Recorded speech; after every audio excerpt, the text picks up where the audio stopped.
함께 사도신경으로 신앙 고백 드리겠습니다.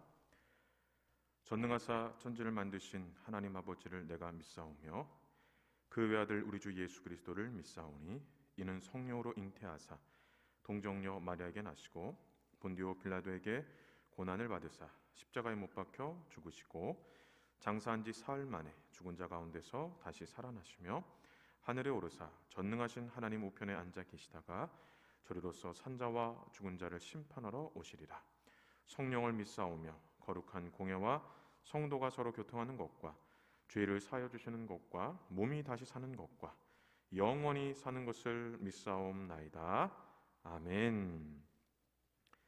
찬송가 461장 찬양하겠습니다. 십자가를 질 수 있나 주가 물어보실 때 죽기까지 따르오리. 성도 대답하였다.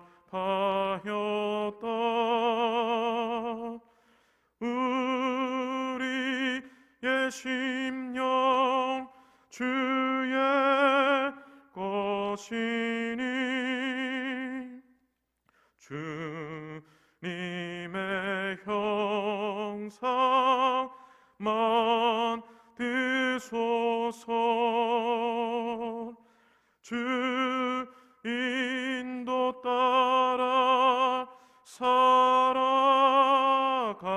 동안 사랑과 충성을 바치오리다. 너는 기억하고 있나 구원받은 강도를 그가 회개하였을 때 낙원 허락 받았다. 우리의 심령 주의 것이니 주님의 형상만 드소서. 주 인도 따라 살아갈 동안 사랑과 충성을 바치오리다. 걱정 근심 어두운 그늘 너를 둘러 덮을 때 주께 내 영 맡기겠나. 최후 승리 믿으며 우리의 심령 주의 것이니 주님의 형상만 드소서. 주 인도 따라 살아갈 동안 사랑과 충성을 바치오리다. 이런 일 다 할 수 있나 주가 물어보실 때 용감한 자 바울처럼 선뜻 대답하리라.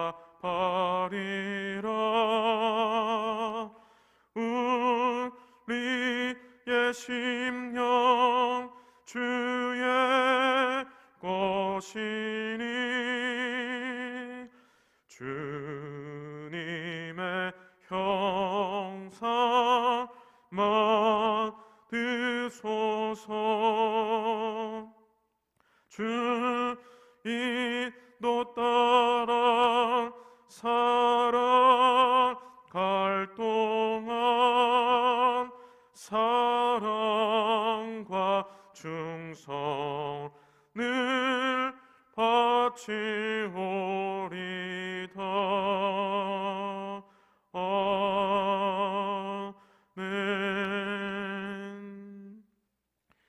아닌 청년 기도해 주시겠습니다.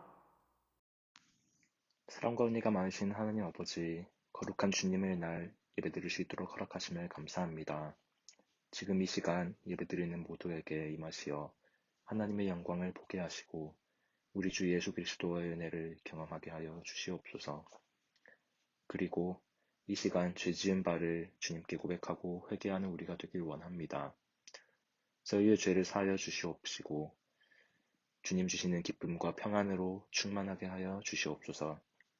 사랑의 하나님 아버지, 이제 이 한 주도 주님의 사랑과 은혜로 승리하는 한 주가 되게 하시고 삶의 말이 아닌 주님의 말씀대로 주님의 뜻대로 살아갈 수 있는 귀한 시간으로 채워지게 하여 주시옵소서. 오늘 말씀 전하여 주신 목사님을 기억하시어 능력 더하여 주시고 주님의 생명의 말씀을 선포하게 하여 주시어 듣는 자마다 아멘으로 화답하여 위로부터의 축복이 차고 넘치게 하여 주시옵소서. 오늘도 귀한 은혜와 영광으로 충만케 하여 주시니 감사드리며 사랑과 은혜가 많으신 예수님의 이름으로 기도합니다. 아멘. 교회 소식을 전하겠습니다. 2021년 우리 교회 표현은 다시 회복하는 교회입니다. 청년부는 다시 회복하는 청년부입니다. 우리가 이 표어를 가지고 올 한 해 또 회복을 위해서 함께 기도하고 또 힘썼으면 좋겠습니다. 현재 방역 지침에 따라서 교회에서는 좌석수의 10% 이내로 현장 예배가 드려지고 있습니다. 본당은 52명, 또 식당은 20명, 또 각 부서실은 30명, 총 한 102명 정도가 현장에서 예배를 드릴 수 있습니다. 현장 예배가 어려운 우리 청년들은요, 오후 2시에 구리중앙교회 청년부 TV를 통해서 온라인 예배를 꼭 드려주시기를 바랍니다. 현장에 오셔서 예배를 드리시는 분들은요, 또 교회에서 예배를 드리는 거니까 예방 수칙을 더 철저하게 지켜주시기를 바랍니다. 연말 정산을 위한 기부금 납입 증명서가 필요하신 분들은요, 교회로 문의해 주시기를 바랍니다. 1월 추천 도서와 또 매일 성경 1월, 2호로도 교회로 문의하셔서 구입할 수 있습니다. 이 시간 윤현정 청년 성경 봉독 해주시겠습니다. 그 무렵에 또 큰 무리가 있어 먹을 것이 없는지라 예수께서 제자들을 불러 이르시되 내가 무리를 불쌍히 여기노라. 그들이 나와 함께 있은지 이미 사흘이 지났으나 먹을 것이 없도다. 만일 내가 그들을 굶겨 집으로 보내면 길에서 기진하리라. 그 중에는 멀리서 온 사람들도 있느니라. 제자들이 대답하되 이 광야 어디서 떡을 얻어 이 사람들로 배부르게 할 수 있으리이까. 예수께서 물으시되 너희에게 떡 몇 개나 있느냐. 이르되 7이로소이다 하거늘. 예수께서 무리를 명하여 땅에 앉게 하시고 떡 7개를 가지사 축사하시고 떼어 제자들에게 주어 나누어 주게 하시니 제자들이 무리에게 나누어 주더라. 또 작은 생선 2마리가 있는지라. 이에 축복하시고 명하사 이것도 나누어 주게 하시니 배불리 먹고 남은 조각 7강주리를 거두었으며 사람은 약 4,000명이었더라. 예수께서 그들을 흩어 보내시고 곧 제자들과 함께 배에 오르사 달마누다 지방으로 가시니라. 아멘. 오늘은 누구에게 관심을 기울여야 할까라는 제목으로 함께 말씀을 나누려고 합니다. 오늘 본문에 보면 그 무렵에 또 큰 무리가 있어 라는 말로 시작하는데 그 무렵은 언제를 말할까요? 마가복음 7장에 보면, 그러니까 오늘 본문의 이 앞장에 보면 귀먹고 말 더듬는 자를 고쳐주신 사건 이후입니다. 좀 더 정확하게 말하면 예수님께서 귀먹고 말 더듬는 자를 고쳐주신 이후 아무에게도 말하지 말라고 경고하신 이후입니다. 우리 마가복음 7장 36절을 한번 볼까요? 예수께서 그들에게 경고하사 아무에게도 이르지 말라 하시되 경고하실수록 그들이 더욱 널리 전파하니. 예수님께서 왜 아무에게도 말하지 말라고 경고하셨는지 그 이유를 정확히 알 수는 없습니다. 하지 말라고 하면 더 하고 싶어하는 사람들의 심리를 이용해서 예수님께서 하신 일을 더 드러내려고 하신 것인지, 오병이어의 기적 이후 사람들이 예수님을 정치적 지도자로 삼으려고 했던 일이 또 발생하지 않기 위해서 그러셨는지 사실 알 수는 없습니다. 어쨌든 예수님은 아무에게도 말하지 말라고 경고하셨는데 이 고침을 받은 사람들은 예수님의 경고에도 불구하고 많은 사람들에게 예수님께서 행하신 일을 전했습니다. 그러자 더 많은 사람들이 예수님을 찾아왔습니다. 예수님은 고침받은 사람들에게 아무에게도 말하지 말라고 했는데 왜 말을 듣지 않느냐라고 나무라지 않으셨습니다. 또 찾아온 사람들에게 왜 찾아왔냐라고 나무라지도 않으셨습니다. 오히려 불쌍히 여기셨습니다. 예수님께서 불쌍히 여기신 이유는 2절에 3일 동안 아무것도 먹지 못했기 때문입니다. 그러니까 이대로 굶겨서 집으로 보내면 가는 길에 기진할 수 있기 때문입니다. 그러니까 죽을 수도 있다는 겁니다. 그런데 불쌍히 여기시는 예수님과 달리 제자들은 불쌍히 여기지 않았습니다. 이대로 집으로 가면 가는 길에 죽을 수도 있는데도 불쌍히 여기지 않았습니다. 우리 4절을 함께 볼까요? 제자들이 대답하되 이 광야 어디서 떡을 먹어 이 사람들로 배부르게 할 수 있으리까? 제자들은 예수님, 여기는 광야입니다. 어떻게 광야에서 떡을 구해서 배부르게 먹일 수 있습니까? 예수님, 지금 우리가 할 수 있는 것은 없습니다. 이렇게 말한 것입니다. 예수님이 굶겨서 집으로 보내면 안 된다. 굶겨서 집으로 보내면 가는 길에 다 죽을 수도 있다라고 말씀하신 것은 어떻게 하면 좋겠느냐라고 제자들의 생각을 물으신 겁니다. 그런데 제자들은 너무나 매정하게 우리가 할 수 있는 것은 없습니다 라고 말했습니다. 그냥 집으로 돌려 보내라는 겁니다. 죽어도 나는 모른다는 겁니다. 3일 동안 아무것도 먹지 못한 사람들 얼마나 배가 고팠을까요? 다이어트를 하려고 먹지 않은 것이 아니라 먹을 것이 없어서 먹지 못했습니다. 만약 여러분들 앞에 이런 분들이 있다면 어떨 것 같습니까? 3일 동안 아무것도 먹지 못해 기진한 분들, 이런 분들이 있다면 어떨 것 같습니까? 당장 도와줄 수 없다고 하더라도 불쌍한 마음이 들지 않겠습니까? 예수님께서도 불쌍히 여기셨으니 이 불쌍한 마음이라도 갖는 것이 당연한 겁니다. 그런데 제자들은 너무나 매정하게 대했습니다. 당장 도와줄 수 없다고 해도 3일이나 먹지 못했는데 불쌍히 여기는 마음조차 없었습니다. 이런 제자들을 보면서 이런 생각이 들었습니다. 그래도 예수님의 제자인데, 세상 사람들이 교회를 향해, 우리와 같은 그리스도인들을 향해 쓴소리를 하는 것도 아마 이런 이유일 것입니다. 그래도 그리스도인인데, 이런 생각으로 쓴소리를 하는 겁니다. 예수님의 제자라고 하면서 그렇지 못한 삶을 살기 때문에, 그리스도인이라고 하면서 그렇지 못한 삶을 살기 때문에 아마도 이런 소리를 듣게 되는 걸 것입니다. 특히 오늘 본문의 제자들은 예수님께서 택하신 사도들이었기 때문에 더 이런 생각이 들 수밖에 없습니다. 그러면 제자들은 왜 매정하게 대했을까요? 예수님께서도 불쌍히 여기셨기 때문에 이 불쌍한 마음이라도 가져야 했는데 왜 이렇게 매정하게 대했을까요? 그 이유는 관심이 없었기 때문입니다. 제자들이 관심이 없었던 이유가 무엇인지 오늘과 이 비슷한 내용인, 그러니까 마가복음 8장과 비슷한 내용인 마가복음 6장의 이 오병이어의 사건을 보면 알 수 있습니다. 우리 마가복음 6장 34절에서 38절을 함께 볼까요? 제가 한번 읽어보겠습니다. 예수께서 나오사 큰 무리를 보시고 그 목자 없는 양 같음을 인하여 불쌍히 여기사 이에 여러 가지로 가르치시더라. 때가 저물어 가매 제자들이 예수께 나와 여짜오되 이곳은 빈들이요 날도 저물어 가니 무리를 보내어 두루 촌과 마을로 가서 무엇을 사 먹게 하옵소서. 대답하여 이르시되 너희가 먹을 것을 주라 하시니 여짜오되 우리가 가서 200데나리온의 떡을 사다 먹이리이까. 이르시되 너희에게 떡 몇 개나 있는지 가서 보라 하시니 알아보고 이르되 떡 5개와 물고기 2마리가 있더이다 하거늘. 이번에는요 오늘 본문 마가복음 8장 2절과 4절 우리 함께 같이 보겠습니다. 내가 무리를 불쌍히 여기노라. 그들이 나와 함께 있은지 이미 사흘이 지났으나 먹을 것이 없도다. 만일 내가 그들을 굶겨 집으로 보내면 길에서 기진하리라. 그 중에는 멀리서 온 사람들도 있느니라.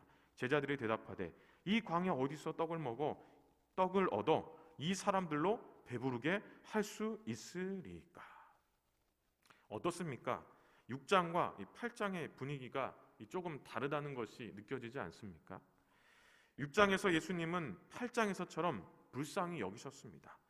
그때 제자들은 적극적으로 반응을 합니다. 그러니까 적극적으로 반응했다는 것은 관심을 가졌다는 겁니다.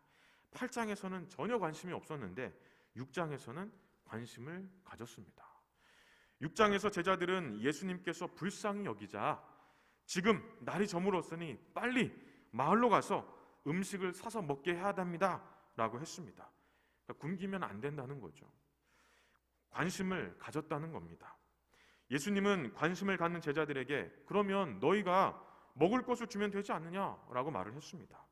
제자들은 먹을 것을 주고는 싶지만 이 많은 사람들에게 먹을 것을 사서 줄 돈이 없습니다 라고 했습니다. 가지고 있는 것을 나눠주고 싶지만 가진 것도 떡 5개와 물고기 2마리 뿐이니 어떻게 하면 좋겠습니까? 라고 했습니다. 제자들은 저희도 정말 돕고 싶습니다.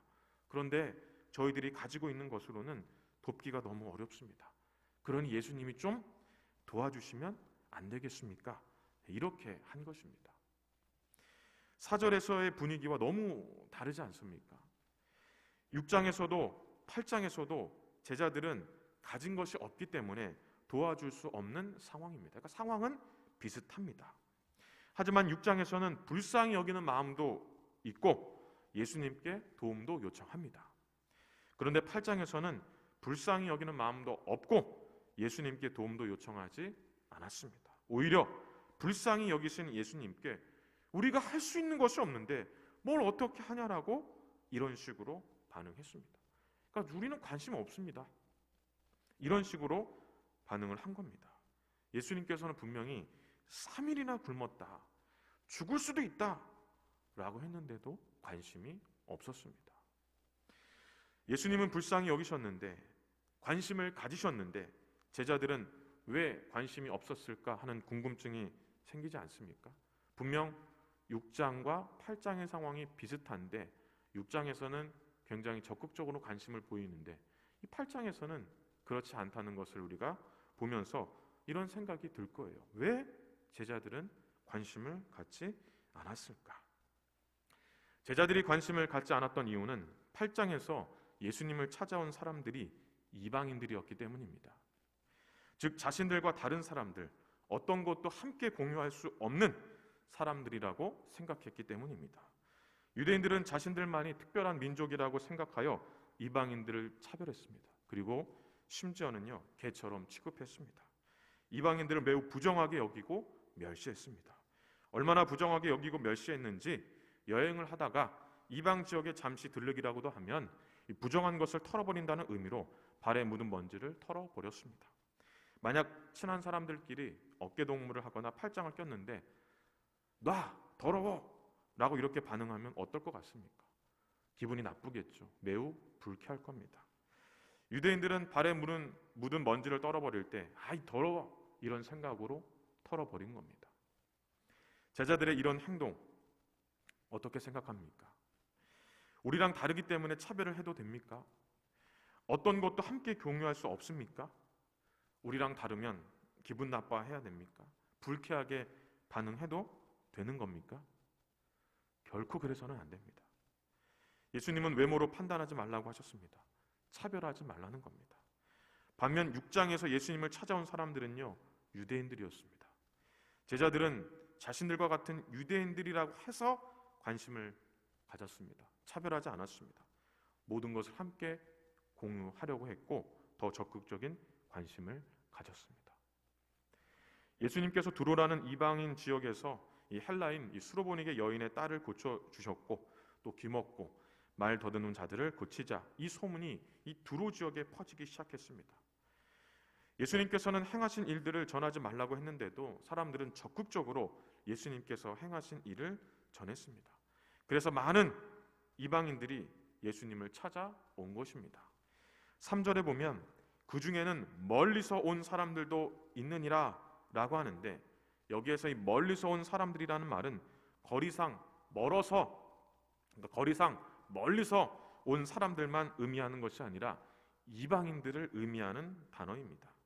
헬라어로 번역된 70인경에 보면 열왕기상 8장 41절을 이렇게 번역을 했습니다. 또 주의 백성 이스라엘에 속하지 아니한 자 곧 주의 이름을 위하여 먼 지방에서 온 이방인이라도, 여기에 이 먼 지방에서 온 이방인이라도와 3절에 이 멀리서 온 사람들은 같은 단어입니다. 또 오늘 본문에 보면 칠병이어의 기적을 행하실 때 떡 7개 그리고 남은 것도 7, 이 7이라는 숫자를 반복해서 쓰고 있는데 7은 이방인을 나타내는 단어입니다. 아마 가나안 7족속이라는 말을 들어보셨을 텐데 이 성경을 보다 보면 이런 7이라는 표현들이 이방인을 향해서 사용되는 것을 볼 수 있습니다. 그리고 남은 것이 7 광주리였죠. 이 광주리도 이방인과 관련된 말입니다. 즉 예수님은 이방인들에게 관심을 가져야 한다는 것을 의도적으로 보여주고 있는 것입니다. 유대인들이 체험했던 오병이어의 기적을 이방인들도 체험하기를 원하셨던 겁니다. 그러니까 오병이어의 기적을 이방인들과도 함께 공유하고 싶었던 겁니다. 그런데 제자들은 관심이 없었습니다. 예수님께서 관심을 가져야 한다고 의도적으로 보여주셨는데도 관심을 갖지 않는 제자들을 보면서 이런 생각이 좀 들지 않습니까? 지금 그러면 예수님은 우리를 향해서 누구에게 관심을 가져야 한다라고 말씀하는 걸까? 이 칠병이어의 기적을 통해서 의도적으로 이방인들에게 관심을 보여줄 것을 예수님께서는 말씀하고 있는 겁니다. 그러면 지금 이 시간 예수님은 우리에게 누구에게 관심을 가지라고 의도적으로 무엇인가를 보여주고 있을까요? 예수님께서 우리에게 누구에게 관심을 가져야 하느냐, 누구에게 관심을 가져야 한다고 의도적으로 보여주고 있는지 우리가 이것을 좀 생각을 해 보았으면 좋겠습니다. 아마도 예수님은 우리의 주변의 사람들, 예수님을 알지 못하는 사람들에게 관심을 갖기를 원하실 겁니다. 마가복음 12장 31절에 보면 둘째는 이것이니 내 이웃을 내 자신과 같이 사랑하라 하신 것이라 이보다 더 큰 계명이 없느니라. 이웃을 내 자신과 같이 사랑하라고 하신 것, 이보다 더 큰 계명이 없다라고 하신 것은 우리 주변의 사람들에게 관심을 가지라는 겁니다. 하나님을 사랑하는 만큼 우리 주변 사람들도 사랑하라는 겁니다. 요한일서 4장 20절과 21절에 보면 누구든지 하나님을 사랑하노라 하고 그 형제를 미워하면 이는 거짓말하는 자니 보는 바 그 형제를 사랑하지 아니하는 자는 보지 못하는 바 하나님을 사랑할 수 없느니라. 우리가 이 계명을 주께 받았나니 하나님을 사랑하는 자는 또한 그 형제를 사랑할지니라.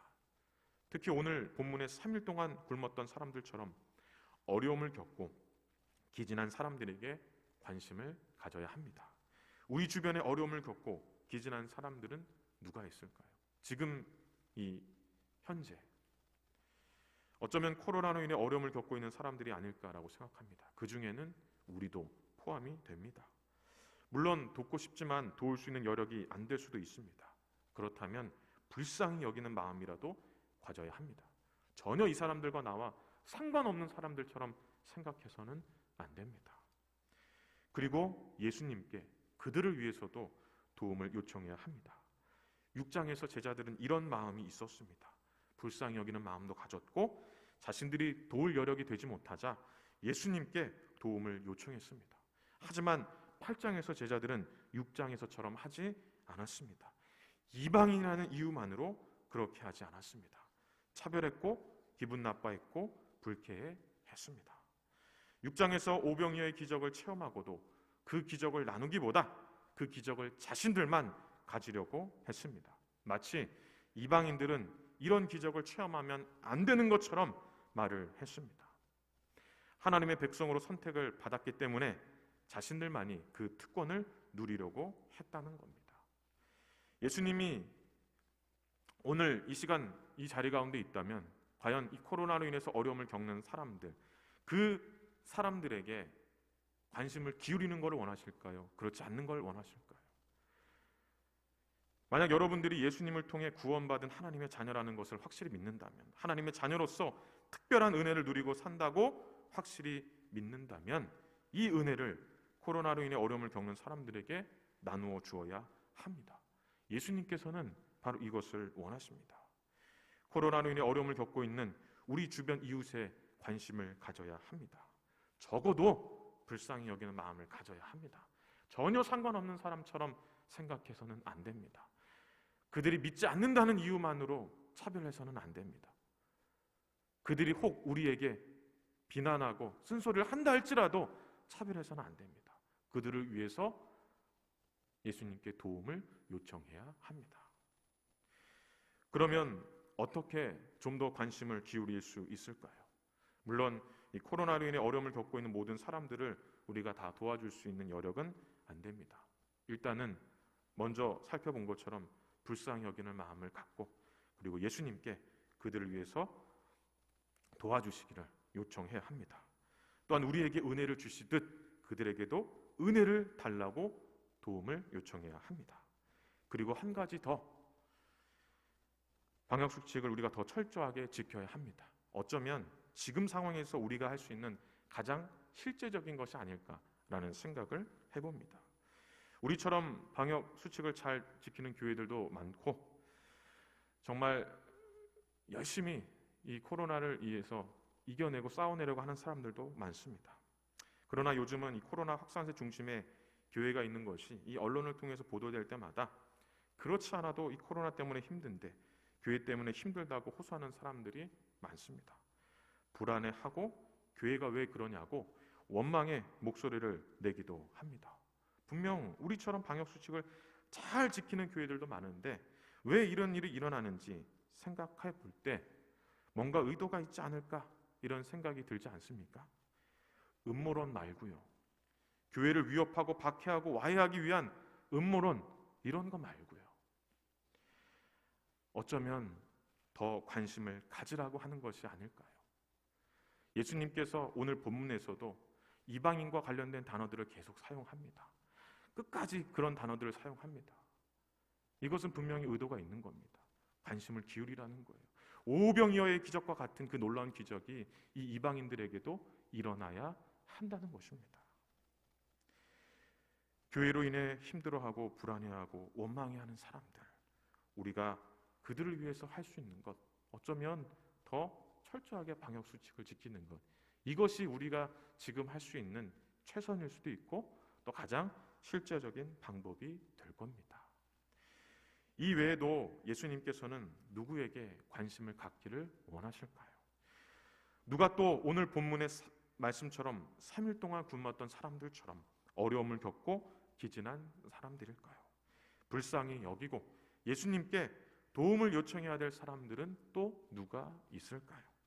우리의 가족, 학교 친구들, 회사 동료들, 꼭 우리와 같은 믿음을 가진 사람들이 아니라 할지라도, 혹 아직은 예수님을 잘 모른다 할지라도 우리는 그들에게 관심을 가져야 합니다.